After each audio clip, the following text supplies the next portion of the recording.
So the OnePlus 13R was launched alongside the OnePlus 13, but unlike that almighty flagship, which will set you back the best part of £1,000, this wee pocket filler costs £679. And yeah, it's got slightly less grunt and a few features knocked off so it doesn't drain your savings quite as harshly. But hey, if you buy one, you too will possibly be just like this fella, infeasibly happy and hanging around with incredibly good-looking folk.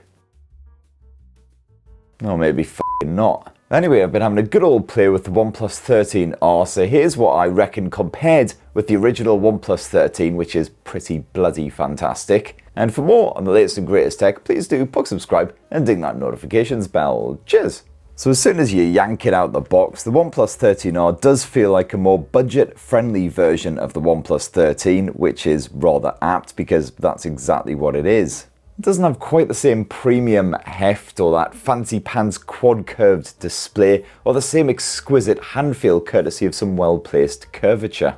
Instead it feels just like a boxy brick that's been hastily slapped together, just kind of like one of them shitty iPhones. And some people will no doubt prefer a completely flat display, but I really could use some more rounded edging, so the 13R doesn't feel particularly comfortable to clutch. But on the flip side, I do really like the subtle spirally design over on the back end of the OnePlus 13R. Got some serious Uzumaki vibes there, and also that matte surface does an excellent job of repelling greasy, grimy, mucky stuff. Barely ever have to give this thing a buffing up, it just looks box fresh all the time, and so far, touch wood, still in pristine condition, but more on all that ruggedness stuff in a bit. The OnePlus 13R is available in two different hues, white or black, or as OnePlus insists on calling them, Astral Trail and Nebula Noir. This is of course the Astral Trail model, and the marketing spiel on the OnePlus website is just next level stuff. Evoking the timeless essence of celestial bodies, the mesmerizing silver hue is adorned with concentric rings, reminiscent of etched halos and star trails. Filled with elegance and luxurious sophistication, the tactile surface is a bold statement that invites and inspires. I mean, that mostly inspires me to kick OnePlus's marketing guys right in the nads. Now up front on the OnePlus 13R, you've got Gorilla Glass 7i protecting that display, which is aimed at a mid-range market, but apparently still pretty scratch and drop resistant. You've also got a pre-installed screen protector slapped on there, just like the OnePlus 13. Now, I haven't done any side-by-side durability tests with the OnePlus 13 and the 13R, because frankly, if I knacker them, then I can't review them. But so far, touch wood, the OnePlus 13R proven just as hardy as the 13, certainly in terms of being squeezed into pockets with other smartphones, chucked in my backpack, and generally treated with very little regard. You do once again have a metal frame, and it's another glass backing with, of course, that matte finish. However, while the fully fledged OnePlus 13 was rated IP69 for water and dust resistance, this bad boy is IP65, so it's more splash resistant than full on water resistant. I certainly wouldn't drop it into a pool or a bath or anything just in case.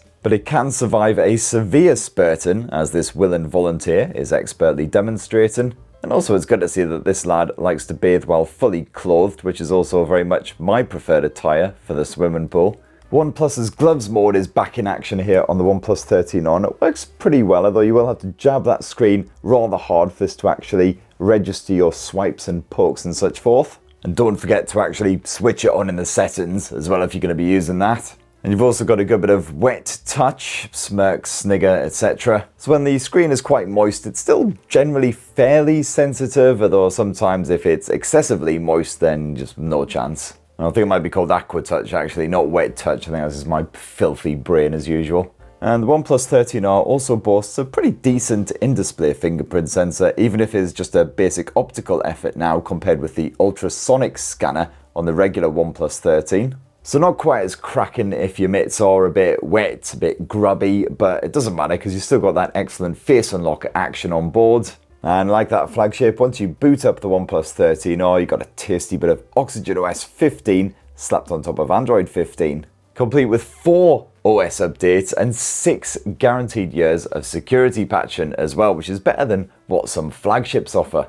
Now, I really enjoyed that OxygenOS experience on the OnePlus 13, and it seems to be just as nippy here on the 13R, with basically the same feature set right down to the eSIM support, the customization options, and of course, the obligatory AI shenanigans.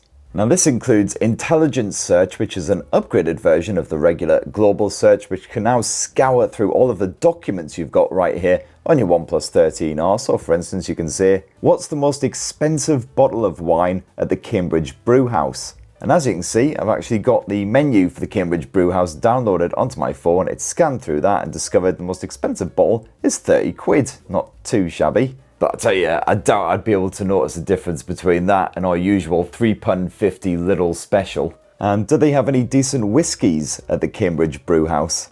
Okay, Glenfiddich I can definitely vibe with. Sheepdog peanut butter whiskey? I mean, I'm intrigued. Yeah, if anyone's had peanut butter whiskey before, definitely let us know what you think down in the comments below. But anyway, I have already wanged on at great length about OxygenOS 15 in a completely separate dedicated video, so definitely check that out for all the spangly new updates and best new features chucked in there. But long story short, basically, I absolutely adore this launcher. It's smooth, it's slick, it's packed with great tools, really helpful everyday shenanigans. And yes, as usual, the OnePlus 13R comes packing that trademark OnePlus alert slider, slap there on the left edge. And I've got to say, as usual, really helpful if you're about to jump into a meeting with someone online or whatever. You forget to silence your phone, just flick that up, nice and easy. And on the OnePlus 13, I found myself occasionally knocking this by accident, sticking it in silent mode, and then I occasionally missed a call or something, which was rather infuriating. But here on the OnePlus 13, that never happened. And I don't know if it's because it's got perfectly flat edges, I just didn't accidentally catch it because of that. But that's definitely a bonus. However, I did experience that age-old problem of notifications not popping up for some of my apps in a timely fashion. So the likes of Gmail, for instance, I received 0 notifications, went into the Gmail app and discovered I had 20 emails waiting for me. But thankfully, as usual, easy enough to rectify. Just jump on into the apps settings and make sure that the OnePlus 13R isn't managing your apps in the background on your behalf. Slightly less efficient, but also means, hey, you actually know when somebody's trying to get in touch with you. And as for the storage, where you've got 256 gigs of the stuff slapped on here, not expandable via micro SD.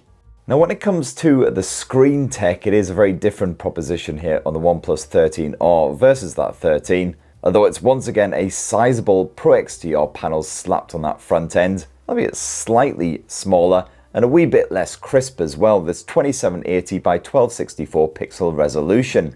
But hey, compare 2 photos or stream 2 identical videos side by side and you'll really struggle to notice any difference in here. I thought the OnePlus 13R looked just as gorgeous, although the color output's slightly different between them on the default screen settings. Not that that matters at all, because you can just dive on into the display settings and have a bit of a fiddle around in there. And the OnePlus 13R, just like the OnePlus 13, pleasingly bright when you max it out, so it can be comfortably used outdoors, even when the sun is shining. Individual segments can max out at around 4000 nits when viewing HDR content, and you got full Dolby Vision and HDR10+ streaming support in the likes of Netflix. And got to say though, that auto brightness could be a wee bit better. I did notice some evenings and mornings it was just a little bit too bright for my liking. I had to manually scale it down. It's LTPO 4.1 text, so the refresh rate can scale from 1Hz up to 120Hz, although the OnePlus 13R doesn't have that ultra posh dual refresh capabilities of the OnePlus 13. But plenty of tools on here to protect your peepers, including once again 2160Hz PWM dimming. And of course, once again, like the OnePlus 13, the OnePlus 13R sports a stereo speaker setup, and once again, it's perfectly fine. Not the loudest when you max out that volume, but just about good enough so you can hear what's going on when you are clattering around with pans and stuff in a kitchen. But the sound is even more tinny here on the 13R, lacking a bit of the bass and stuff that you at least got with the OnePlus 13. And around back, a massive helmet. That's not to say that Iron Man is a massive helmet, just that he has one. It just sounds all kinds of wrong. So the OnePlus 13 flagship phone is powered by Qualcomm's super powered, super fresh and super pricey Snapdragon 8 Elite chipset. Obviously to trim the budget a wee bit for the OnePlus 13R, we've got a slightly older but still pretty capable platform powering the show, that is this Snapdragon 8 Gen 3. And this is backed by 12 gigs of RAM, and of course, yes, the everyday OxygenOS running absolutely blissfully slick and smooth. As for gaming, well, no troubles there whatsoever either. Even the likes of Wuthering Waves, the most demanding Android titles out there, ran perfectly well on the highest possible graphics settings, with a pretty consistent frame rate sticking around 60 FPS. If you play on the 13 and then swap to the 13R, you'll notice it's not quite as fluid, but it's really not far off. And no worries on the coolant front either. You've got a dual cryo velocity vapor chamber crammed in here, which is bigger than the previous generations. Sounds proper swank, and it certainly does its job. The OnePlus 13R does get a little bit warmer than the OnePlus 13 when you're gaming for over an hour, but so far this blower hasn't heated up to a troublesome degree, and it certainly doesn't balk the performance when you are slapping monsters right in the chops for a good 60-90 minutes. And yes, as always, you got that decent OxygenOS gaming mode, which is packed to the tits with great tools and features, although sadly most of the graphics boosting options weren't compatible with Wuthering Waves.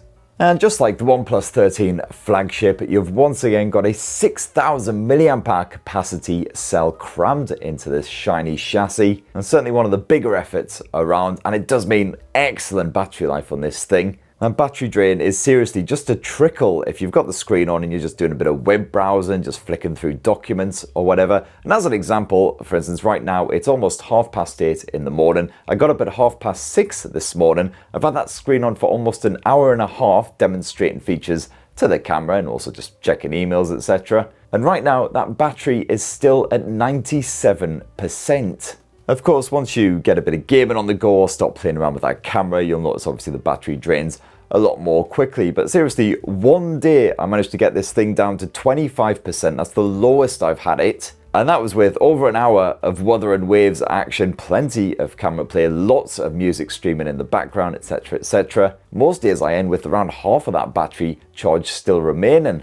And if you are going to be playing Wuthering Waves or Genshin Impact non-stop, you can still expect a solid 7 to 8 hours of action before that battery finally cops it. And then when the OnePlus 13R does finally bite the dust, well, no worries, you can power it up again in a jiffy with that 80-watt SuperVOOC charging, which is only slightly slower than the OnePlus 13's 100-watt, I believe it was, SuperVOOC charging. However, unlike the OnePlus 13 flagship, there is bugger all support for wireless charging here. That is one feature that has been ripped right out to make it more affordable. And yes, that is a bit of a shame. You will find quite a few phones at this sort of price point that do support wireless charging, but is it a deal breaker? Personally, no. I can just about handle slipping a cable into this bugger when it does need recharging, which isn't very often at all. And now, kiddies, let's finish up this delightful wee OnePlus 13R review and side-by-side comparison with the OnePlus 13 with a quick squint at that camera tech. And while you've got a similar setup in terms of telephoto shooter, ultra-wide-angle shooter, etc., it is very different camera hardware on this pair. So for instance, the primary shooter, 50 megapixel on both, but it is Sony's LYT700 sensor here on the OnePlus 13R versus the 808 on the OnePlus 13. And likewise for that telephoto shooter on the OnePlus 13, they stuck with the Sony sensor LYT600 with 3 times optical zoom, whereas on the OnePlus 13R that swapped out for a Samsung JN5 sensor with a mere 2 times optical zoom. The OnePlus 13R actually used that Samsung JN5 sensor for the ultra-wide-angle shooter. It's a 50 meg sensor, so you can get some pretty detailed macro and ultra-wide snaps. Whereas on the OnePlus 13R, you've just got yourself a basic 8 megapixel effort, which is kind of just there if you need it, I guess. Now the actual camera modes and features pretty similar on both of these smartphones, but as you can see, you've got a dedicated macro shot mode here on the regular OnePlus 13 flagship, which you don't get on the OnePlus 13R. While the OnePlus 13 flagship also serves up a dedicated action mode, and it's definitely better at shooting living, moving subjects, kids, cats, etc., compared with the 13R. And while the flagship phone has that Hasselblad Master mode, complete with a bit of vignette action, you can mess around with the sharpness level, etc. You've got a more regular Pro mode here on the OnePlus 13R, but it still allows you to fiddle around with all the main stuff, the ISO levels, the white balance, etc. And once again, you can capture raw images. And the OnePlus 13 is certainly superior in some situations. The 13R struggles more in high contrast scenarios, with detail often lost and colours occasionally appearing saturated, while it also isn't as good for those up-close macro shenanigans, or of course those action snaps. But hey, if the lighting's decent, you'll still usually get a crispy pic. And while the telephoto camera can't zoom as far, it's still a useful addition. For your home movie needs, you can capture 4K resolution footage at up to 60 frames per second on the OnePlus 13R, just like the OnePlus 13, although sadly no Dolby Vision smarts. But hey, I still found that the video I shot on the OnePlus 13R looked pretty slick. Things don't get too soft or grainy when the lighting conditions aren't ideal. That audio capture absolutely fantastic from all directions as well. Now the OnePlus 13 flagship sports a 32 megapixel selfie shoot, and you can once again shoot 4K resolution footage at 60 frames per second with Dolby Vision support. Very swanky pants indeed. With the OnePlus 13R, it is a slightly more pared back 16 megapixel selfie shooter. And no, you don't have those 4K 60 FPS smarts. Unfortunately, this tops off at full HD, and yeah, no Dolby Vision action on here at all. But you do have a triple mic setup, so the audio capture just as clear as with the OnePlus 13 flagship phone. And the likes of stabilization and everything absolutely fine as well. And frankly, when you're shooting a mug like mine, I probably prefer full HD to 4K. And yes, did you even have to ask? Of course you've got AI edited tools on board the OnePlus 13R as well as the OnePlus 13. It's the same feature sets. You've got the likes of Detail Boost, for instance, which is quite good if you take a photo, crop into it quite a lot. How well this works very much depends on the scenario and your subject. You've also got AI Eraser, quite good if there's like random people hanging around in the background. AI Unblur, which doesn't really do much to be honest, and Reflection Eraser, which is kind of hit and miss. Like here, for instance, it has indeed removed some of that reflection, but it's also done some weird Silent Hill to some of the outdoor stuff. And there you have it, my lovelies. That in a tasty wee nutshell is what I reckon of the OnePlus 13R and how it stacks up to the OnePlus 13 flagship. And as you can see, although it has been trimmed back in some areas, for instance, doesn't have that Snapdragon 8 Elite, the performance is still absolutely banging, even for your bit of gaming. The battery life is still absolutely spot on as well, even if it doesn't have the wireless charging support. And the design doesn't feel quite as premium or as comfortable either, but on the flip side, I got less bulkiness from the alert slider, so that's a plus. But the OnePlus 13, definitely more capable camera tech, and overall I would much rather have that stuffed in my pants than the 13R. But hey, if you can't quite stretch to the 13, then the 13R is a fair compromise. Just don't forget there are lots of other fantastic phones around that sort of price point. In fact, go check out my best mid-range phones roundup as well, because there are plenty of great blows for around the sort of £400 to £500 price point these days. They'll certainly suit most folk perfectly well. And that's what this knackered old northern git reckons. Anyway, it'd be great to hear your thoughts on the OnePlus 13R and the OnePlus 13 down in the comments below. Which one are you more tempted by? Definitely check out my OnePlus 13 review for more on that bad boy. Bug subscribe, ding that notifications bell, all the usual YouTube guff, and have yourselves a freaking wonderful rest of the week. Cheers everyone, love you!